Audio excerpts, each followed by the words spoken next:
nuestro país y con este número nuevamente seguimos en el podio del país con la inflación más alta del mundo, incluso después de Venezuela y del Líbano. Vamos a hablar con Julio Gambina, que nos trae el desarrollo, por un lado, ¿no?, de este número y también de cómo nos perfilamos también para lo que viene en materia de inflación. Conversábamos recién, Julio, con un analista que forma parte de una consultora. Nos decía además el tema que más tienen en la cabeza, por supuesto, los argentinos. ¿Cómo estás? ¿Qué tal? Buen día, Rocío. Un gusto. Mirá, el tema es muy complejo, incluso, te digo, con la situación mundial. Se complicó mucho a partir del fin de semana la situación de Irán, Israel y todo lo que esto puede derivar. Hubo reunión del Consejo de Seguridad de las Naciones Unidas, se esperan réplicas, respuestas, todavía está todo en proceso de discusión y el impacto es crecimiento de los precios a nivel mundial. Por eso no solo interesa ver el 11% de marzo o el 287,9% anualizado, esto que bien señalás, otra vez Argentina a la cabeza de los países con mayor inflación. Hay que preocuparse por la inflación local y también por la inflación global, sobre todo en materia de precios de la energía, precio del petróleo. Se esperaba la semana que pasó que la Reserva Federal de Estados Unidos anuncie baja de tasas de interés y no lo hizo, porque bueno, la perspectiva es que volvió a crecer el índice inflacionario en Estados Unidos, no a los niveles de la inflación que hablamos en la Argentina, pero no pueden disciplinar la suba de precios en Estados Unidos, en Europa, y por lo tanto la compleja situación mundial agrega mucha más incertidumbre. Y acá en la Argentina, mucha incertidumbre, Rocío, sobre todo, como vos decís, a futuro, porque el 11% el gobierno dice bajó. Claro, bajó respecto del 25% de diciembre, claro, del 20 de enero, del 13 de Ahora, febrero, Julio, pero incluso hacíamos un comentario recién, con parte del equipo. Es casi un fenómeno sociológico hablar de cómo vivimos, ¿no?, con estos altos niveles de inflación nuevamente de forma interanual. Somos el país con la inflación más alta de todo el mundo cuando hay muchos conflictos bélicos, en una situación absolutamente inédita para el mundo. Bueno, nosotros aún así pareciera sobrevivimos. Hay que decir también no a cualquier costo, ¿no? Pero es interesante pensar en lo que viene, porque uno sabe que la situación, sobre todo de la clase media, ni hablar, las clases más bajas, cada vez están más cerca de la periferia, ¿no? Con índices que, si bien están mostrando un descenso, no terminan de aliviar, ¿no?, la situación en términos, ¿no?, de poder adquisitivo para los sectores. pongámosle número a eso que estás diciendo. Fíjate, los alimentos y bebidas no alcohólicas estuvieron por debajo del 11%, 10,5%. Pero si las medís anualmente, alimentos y bebidas no alcohólicas tuvo un crecimiento del 308% contra el 287,9% de la inflación promedio de los últimos 12 meses. Y alimentos es lo principal que demandan, consumen los sectores empobrecidos. Creo que está bien, como vos lo decís, ponerlo da para estudios sociológicos, porque lo que hay es una tremenda inflación con una caída del poder de compra de la mayoría de la población. Por eso, en rigor, lo que habría que hablar es de creció la carestía de la vida. Cada vez es más caro vivir en la Argentina. Sí, los pobres son más. cada vez más pobres, te diría yo como título, ¿no? Porque si si además alimentos y bebidas no alcohólicas suben por encima de ese índice que sabemos, ¿no?, que una persona de una clase más baja es lo único que va a comprar porque no le alcanza para otra cosa. Es más pobre todavía que la clase media acomodada, que la clase alta, ni hablar, ¿no?, que todavía pueden utilizar su poder de compra en adquirir otros bienes o servicios de la economía y no exclusivamente alimentos, ¿no? Por eso hay que comparar el dato de la inflación con la caída del salario o de los ingresos populares en general, salarios, jubilaciones, planes sociales, porque la Argentina tiene este curioso elemento de inflación más recesión, porque como cuesta más vivir, hay menos capacidad de consumo, se consume menos y si consumís menos hay menos demanda al sector productivo, al sector industrial, para reponer producción. Y entonces vos lo que tenés que hay carestía por los precios, pero hay caída de la producción. Y con la caída de la producción hay cierres de empresas, hay despidos, hay otro tipo de problemas si tenés una economía que maneja un nivel de incertidumbre muy fuerte. Y ojo, este mes de abril tenés nuevos incrementos sobre todo en tarifas de servicios públicos.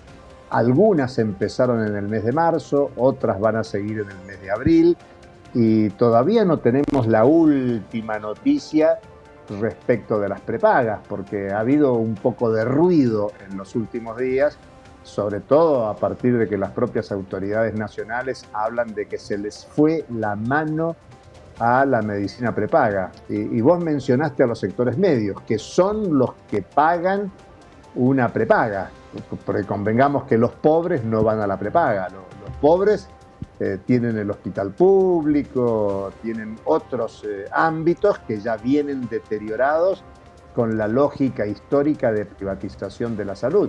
Pero esos sectores medios con relativa capacidad de consumo se han visto desbordados con los niveles de incrementos de las prepagas. Así que la perspectiva es bastante complicada, aun cuando continúe bajando. Y se le complica el problema a la ecuación porque está combinando una fuerte ancla monetaria, no emitir. Eso provoca cada vez más recesión. Un ancla fiscal, que es contener todo tipo de gasto público, pateando la pelota para adelante. Patearla para adelante quiere decir que lo que no paga hoy lo paga después. Y por lo tanto eso es una encerrona respecto de gastos que tiene que hacer y que no hace. Está siendo muy visible, yo lo insisto cada vez que podemos, el tema de las universidades públicas, que no van a poder continuar, no van a poder seguir. Y además el ancla cambiaria Julio, a ver, es la otra. sobre ese tema, ¿no? Hay una campaña fuerte por parte de las universidades públicas que dicen eso. ¿Qué podría pasar concretamente? O sea, que dejen de... que baje el nivel de educación, que dejen de dar clases, que cierren comisiones, que despidan. Digo, ¿qué es lo que podría pasar concretamente, por ejemplo, con eso?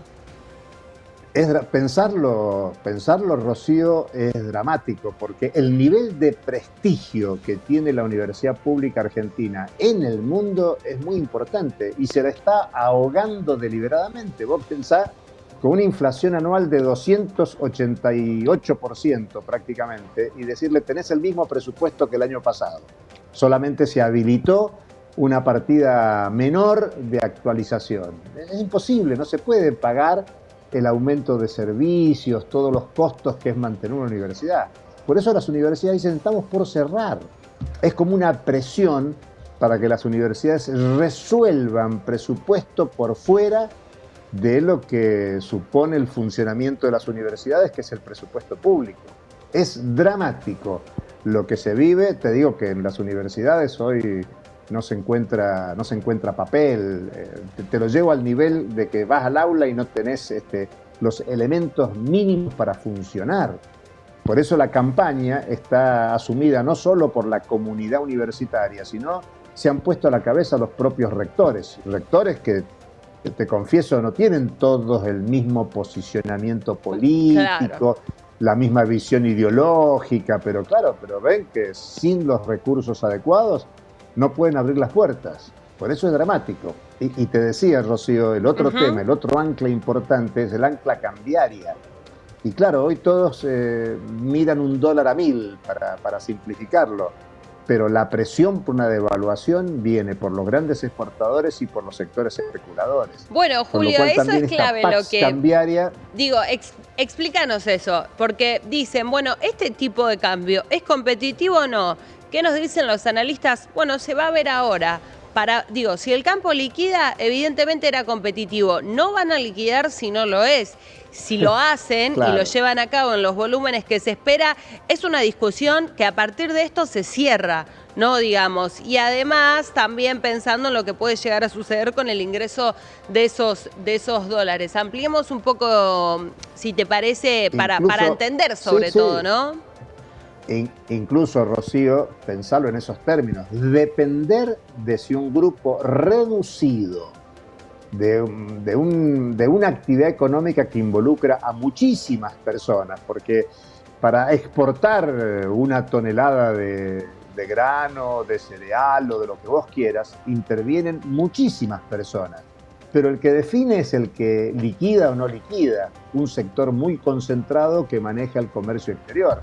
Y estamos dependiendo si a ellos consideran que es competitivo o no competitivo, cuando debería ser una política de carácter nacional que defina qué es lo que hace falta para la Argentina. Y es así, si se hizo una gran devaluación en diciembre, donde se pasó de 400 a 800, hoy estás en 860, 870, el tipo de cambio oficial, con una devaluación del 2% mensual, lo que está resultando es que hay una inflación en pesos y una inflación en dólares, por eso Argentina vuelve a ser cara.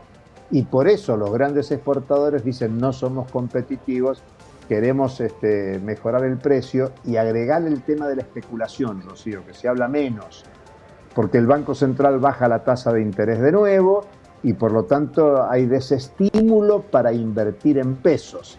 Y claro, con el dólar congelado hay desestímulo para invertir en dólares. Y por lo tanto hoy hay una especie de movimiento de capitales que van a invertir en mecanismos y activos financieros que van a terminar presionando para que explote el dólar, y como ha pasado en la Argentina siempre, el dólar no termina bajando, sino que termina ascendiendo por presiones especulativas y de grandes productores y exportadores. Bueno, Julio, sobre ese otro tema también, la baja en la tasa de interés. Siempre dicen eso se maneja con la expectativa de la inflación que va a venir, no con la que hay, ¿no? Sino con la que va a haber los próximos 30 días. Para vos esa decisión va de la mano, ¿no? También con lo que puede llegar a pasar con la inflación. ¿Pensás que va a seguir desacelerándose más allá, como decimos siempre, de niveles todavía muy altos como para hablar de una baja, ¿no? Porque es un no aumento y un pequeño descenso que obviamente de todos modos en estos niveles y sobre todo con este agotamiento, por supuesto, de los bolsillos, es más un dato anecdótico que otra cosa. Mira, la gran pregunta que se están haciendo hoy en muchos medios y desde distintas corrientes de pensamiento es ¿cuánto va a aguantar la sociedad? Porque en la lógica del gobierno es que el índice para mayo, el índice de abril, el índice de mayo esté, si es posible, en un dígito. Pero para eso hay un apretón monetario, apretón fiscal, apretón cambiario, y el gran interrogante es cuánto aguanta la sociedad.